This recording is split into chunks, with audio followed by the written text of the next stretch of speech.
Lección número 7. A la sombra de sus alas. La lección nos invita a meditar sobre una figura de vestidura de gracia especial ofrecida por nuestro Padre Celestial.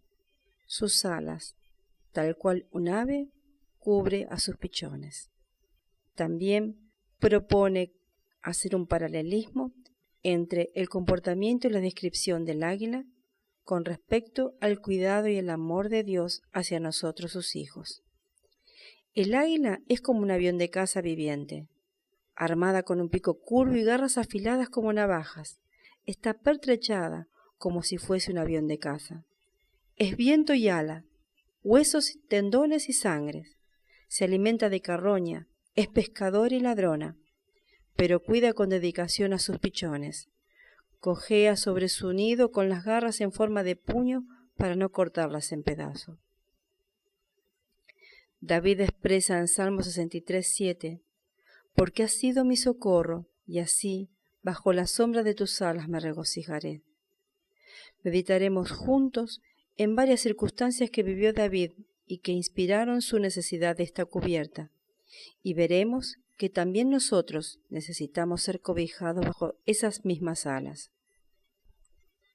Quedó registrado en 2 de Samuel capítulo 11 una triste historia de David. Las cosas le iban bien a él. Después de tantos años de ser fugitivo, ahora, instalado en Jerusalén como popular y poderoso rey, Dios lo había bendecido, lo había protegido y había cumplido las promesas hechas. La gente lo celebraba y veneraba. En esta circunstancia, él no había acompañado a su ejército en guerra en Rabá. Quedó en el palacio y en un momento de ocio subió a la terraza y miró. Una mirada prohibida terminó en asesinato y casi llegó a una guerra civil. En el pináculo de su grandeza, David afrontó su batalla más feroz. No peleó en el campo de batalla de Rabá, sino en un pequeño espacio de su cerebro con la guardia baja. Satanás elige bien sus armas. Lo de Goliat con su lanza no pudo hacerle a David, una mujer que se bañaba lo consiguió. David olvidó la lección de su onda. ¿Cuán fácilmente se derriba un gigante con una piedrecita? La historia de David es de un encubrimiento tras otro. La realidad es que un pecado, sin confesar y abandonar, lleva a otro mayor para esconder el anterior.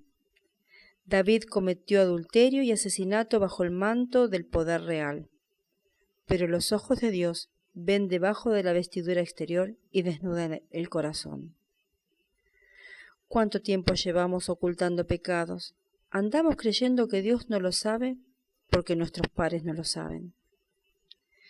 David no podía reconocer su mala acción y trataba de decirse a sí mismo que podría superarlo. Después de todo, él era el hombre más poderoso de la nación. Su cargo, sin duda, lo protegería. El pecado endureció el corazón de David, pero Dios envió a Natán, su amigo personal. Así lo registra 2 de Samuel, el capítulo 12. Natán llegó para quebrantarlo. Conversa con David, lo atrapa con una historia bien contada, que lo confronta con su pecado y le hace pronunciar un juicio contra sí mismo en un momento de irónica autocondenación. David queda sacudido. Su credibilidad ha sido destruida y paradójicamente, en medio de esta destrucción, está en camino de ser perdonado y restaurado. David responde a la reprensión de Natán con una confesión completa. Pequé contra Jehová. Es una frase que resume el Salmo 51. Sí, David había pecado contra Betsabé, contra Urías, contra su familia, contra otros que habían sido arrastrados a pecar con él y contra toda la nación. Sin embargo, la principal relación que había quebrado y que necesitaba restauración era su relación con Dios. La restauración de esa relación era la base para la restauración hasta donde fuera posible del daño hecho a otros. David terminó su dramática audiencia con Natán con la certeza de que Dios había quitado su pecado. El pecado de David estaba cubierto, pero el niño murió. Para David, esta tragedia fue muy amarga. Se quitó su ropa real y vistió vestido de humillación. Se postró ante Dios arrepentido, rogando por su hijo. David reaccionó ante la muerte del niño y dejó perplejo a sus consejeros. Se levantó, se bañó, cambió su ropa, se ungió de nuevo y adoró a Dios. Esto muestra cómo los que lloran por su pecado dejan que Dios los restaure. Primero, Dios me levanta, a mi pecador. Luego me atrae a Él. Luego lava mi culpa de mi pecado. Y me viste con justicia y me unge con su espíritu para que pueda adorarlo. Durante un año entero, después de que pecó contra Urías, Eteo y Betsabé, David rehusó confesar su pecado. Pero como nos dice en el Salmo 32, él sufrió gran agonía en su mente y en su cuerpo debido a su silencio. Los versículos 3 y 4 citan: Mientras callé, se envejecieron mis huesos, en mi gemir todo el día, porque de día y de noche se agravó sobre mí tu mano, y se volvió mi verdor en sequedad de verano. En su clamor de perdón, David hace varias cosas que son instructivas para nosotros. David no presenta ninguna excusa por su pecado. No intenta justificarse, no echa la culpa a la ley de Dios por condenarlo, solo se echa la culpa a sí mismo por su pecado. Genuinamente odia el pecado que lo separó de Dios y se aparta de él, y Dios lo cubre. Por eso inicia el Salmo 32 con una gran afirmación. Bienaventurado aquel cuya transgresión ha sido perdonada y cubierto su pecado.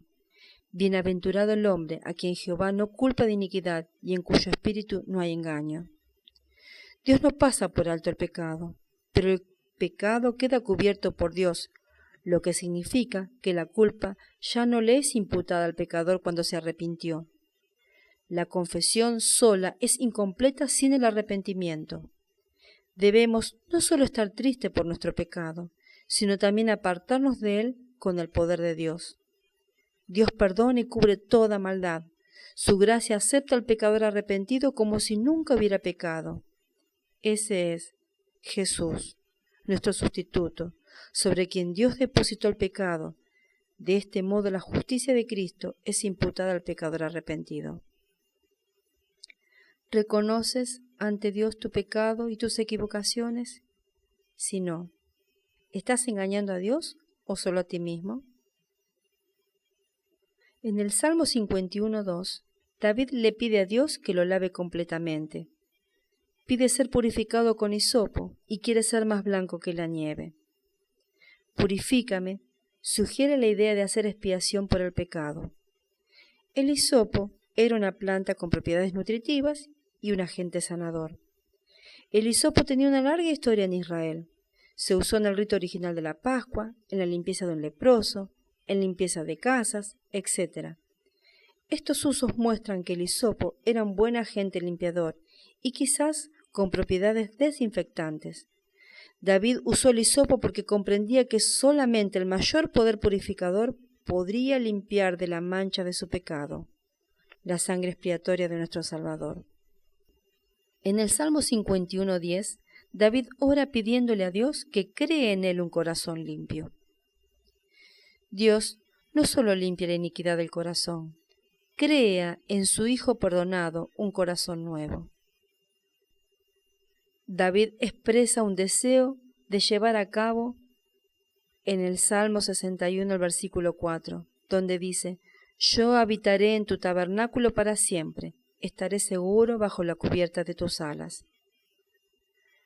Podría alegrarse como describe al final del Salmo 32 y regocijarse bajo la cubierta de sus alas, como lo describe en el Salmo 63, versículo 7. Bajo las alas de Dios se encuentra la misericordia, la longanimidad y un abrigo. Volviendo las águilas amplifican esta verdad en una forma espectacular. Un águila padre enseña a un aguilucho a volar llevándolo sobre las espaldas hasta una gran altura. Luego inclina sus alas y el aguilucho comienza a caer hacia la tierra, moviendo sus alas y dando volteretas. Antes de que el aguilucho llegue al suelo, el águila padre se pone debajo del aguilucho y lo toma sobre sus alas, llevándolo de nuevo al nido. No importa cuánto caigamos, Dios vuela más rápido que nuestra caída.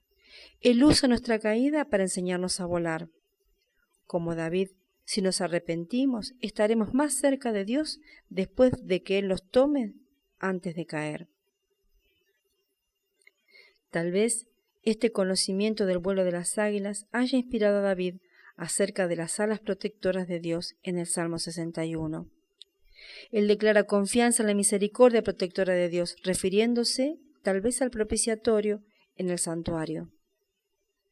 Aquí está el arca del pacto de Dios con su pueblo, con sus querubines protectores cuyas alas extendidas protegen la ley, la transcripción del carácter de Dios de amor. David pudo haber estado expresando el deseo de morar por fe con Dios en su santuario, su alma vestida con la luz transformadora de ese amor. Tal vez ahora, aunque hayas dedicado tu vida de nuevo a Dios, estás sufriendo las consecuencias del pecado: separación, malestares físicos, dolor emocional. El abrigo de las alas de Dios ofrece real esperanza de sanidad. Elena de White escribió: el arrepentimiento de David fue sincero y profundo. No hizo ningún esfuerzo para aminorar su crimen. Lo que inspiró su oración no fue el deseo de escapar de los castigos con que se lo amenazaba, pero vio la enormidad de su transgresión contra Dios, vio la depravación de su alma y aborreció su pecado. No oró pidiendo perdón solamente, sino también pidiendo pureza de corazón. David no abandonó la lucha en su desesperación. Vio la evidencia de su perdón y aceptación en la promesa hecha por Dios a los pecadores arrepentidos. Aunque David había caído, el Señor lo levantó. Quien quiera que bajo la reprensión de Dios humille su alma con la confesión y el arrepentimiento tal como lo hizo David, puede estar seguro que hay esperanza para él. Quien quiera que acepte por fe las promesas de Dios, hallará perdón. Jamás rechazará al Señor a un alma verdaderamente arrepentida. Él ha dado esta promesa: echen mano de mi fortaleza y hagan paz conmigo. Sí, hagan paz conmigo. Isaías 27:5. Deje el impío su camino y el hombre inicuo sus pensamientos, y vuélvase a Jehová, el cual tendrá de él misericordia, y al Dios nuestro, el cual será amplio en perdonar. La metáfora de las alas de Dios es para describir su poder protector y misericordioso. Misericordioso porque nos cubre con sus alas, tal cual su manto de justicia, y protector porque nos cuida de los peligros y las pruebas de la vida. No rehusemos reconocer nuestros pecados hoy. Cuando confesamos humildemente nuestros pecados, nos apartamos de ellos y buscamos la gracia restauradora de Dios, y estamos escondidos bajo las alas de Dios, salvos y completos. Que podamos juntos exclamar como David: porque has sido mi socorro, y así en la sombra de tus alas me regocijaré. Amén.